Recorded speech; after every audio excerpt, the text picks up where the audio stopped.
Hello, my name is Pavan, and today I'll be discussing about adhesive capsulitis, otherwise known as frozen shoulder.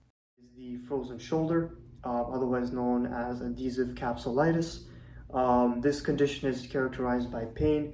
It progresses through stiffness in the shoulder joints, and over time it leads to a lot of limitations in both active and passive range of motion. The most commonly restrictive movements include external rotation, internal rotation, and flexion of the shoulder. Frozen shoulder typically progresses through three stages. Starts off in the initial phase, and then followed by the stiffness phase, and then leading into the recovery phase.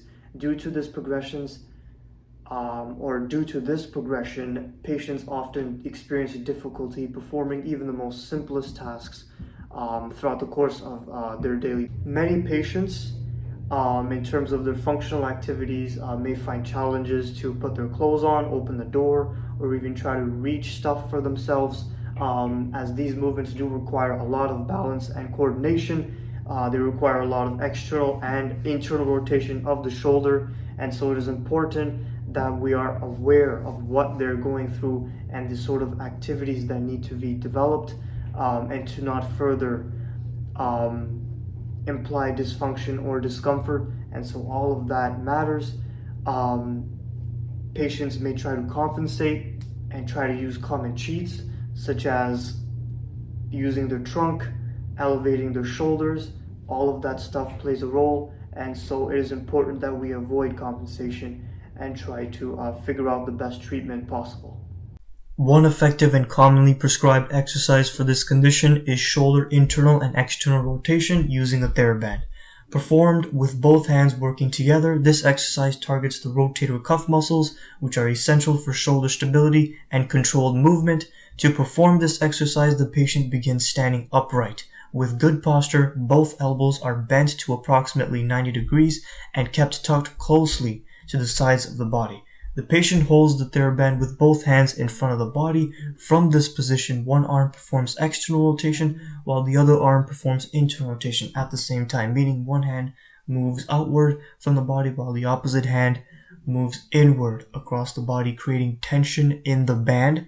The movement should be slow and controlled with both elbows remaining fixed at the sides. The patient should avoid compensatory movements such as leaning, twisting the trunk, or elevating the shoulders. Breathing should remain steady, and the exercise should be performed with a pain-free or minimally uncomfortable range.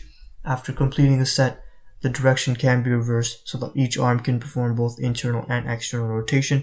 This bilateral TheraBand exercise helps improve rotator cuff strength, enhance shoulder stability, and promote coordinated movement. Over time, it contributes to reduced pain and an increased range of motion and improved functional ability. The best teaching method for cognitive concerns when working with a patient who has cognitive concerns such as difficulties with memory retention or processing, it is important to use simple and structured teaching.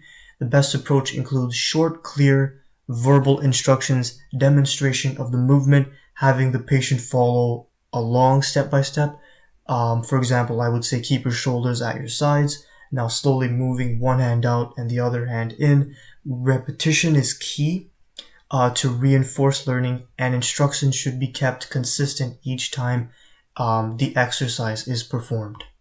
Some support strategies include verbal cueing, helping the patient guide through each step, visually demonstrating, improving your understanding and improving their understanding, reducing distractions, and using simple language that prevents confusion and cognitive overload. These supports are beneficial for cognitive impairments, and it can ultimately help a patient to follow up with their multi-step instructions, remembering tasks and maintaining attention.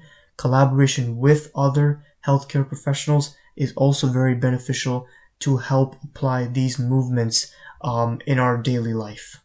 In conclusion, incorporating TheraBand exercises for both internal and external rotation into a rehabilitation program plays a very important role in restoring shoulder strength and mobility. This supports improved performance in our daily activities and ultimately helps a patient regain their functional independence.